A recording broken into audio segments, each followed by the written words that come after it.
Admiral Rogers, greetings. Would a shutdown of the federal government next week compromise national security? Yes, and if I could, just to go beyond that, in the last 5 days or so, as we now are publicly talking about this possibility, watching the reaction at the workforce at NSA and U.S. Cyber Command who are going again, who could easily get jobs on the outside and earn significantly more amounts of money, this instability, this message to the workforce that you're, and this is probably a pejorative, but you are a secondary consideration in a much larger game, if you will, that drives. No, it's a smaller game, Admiral. Smaller game that just drives the workforce. And to the point where today, I literally was talking to the leadership about, we need to sit down and figure out how we're going to keep these men and women if their attitude increases. And keeping these talented men and women is hard enough to begin with because of higher salaries outside. There's a survey I commend to your attention, I'll submit for the record, done late last year of national security professionals across the government, and one of the fascinating results is that U.S. political dysfunction, they ranked as a higher threat to national security than a nuclear-armed Iran, Vladimir Putin, China's military buildup, or North Korea. The only thing above political dysfunction was Islamic extremism. So that is shocking. Sure. Well, let me move on. Political dysfunction being a national security threat. Pogo. We have met the enemy, and he is us. A couple of other questions. Deterrence. You've talked about it briefly. I want to emphasize, as you testified that you were in communication with the White House and the President on this issue, I think this has got to be a high priority. Deterrence doesn't work unless people know about it. And it's got to be a strategy because right now we are in a fight. The cyber war has started. And we are in the cyber war with our hands tied behind our backs. We would never build a destroyer without guns. Right.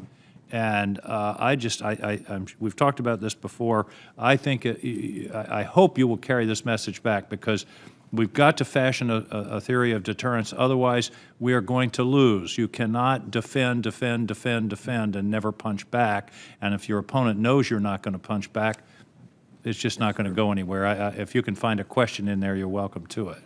But I think you understand. No, yes, sir. I hope you will take that message back in the strong. You're a very strong advocate, and you're the right guy to take that message.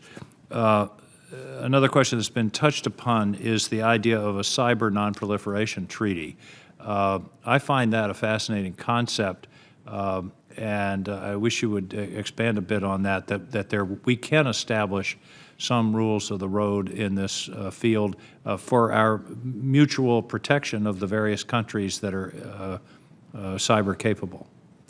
I certainly think we can get to the idea of norms. Formal treaty, I don't know, because one of the challenges in my mind is how do we build a construct that ultimately works for both nation states and non-state actors?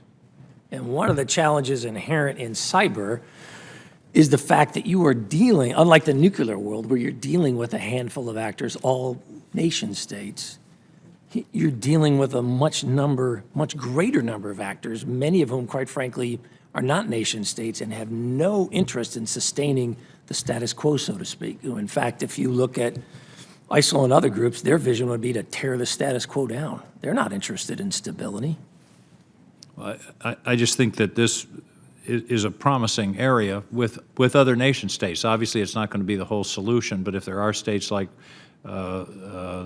Russia or China that are willing to have this discussion, I think it's a profitable discussion, right, along with the idea of deterrence, because we are asymmetrically vulnerable in this war. We're the most wired country on earth, and that makes us the most vulnerable country on earth. Well, I appreciate your testimony and the work that you're doing. You testified a few minutes ago that you had a variety of reactions from the telecoms about retention levels. You said they were short to long.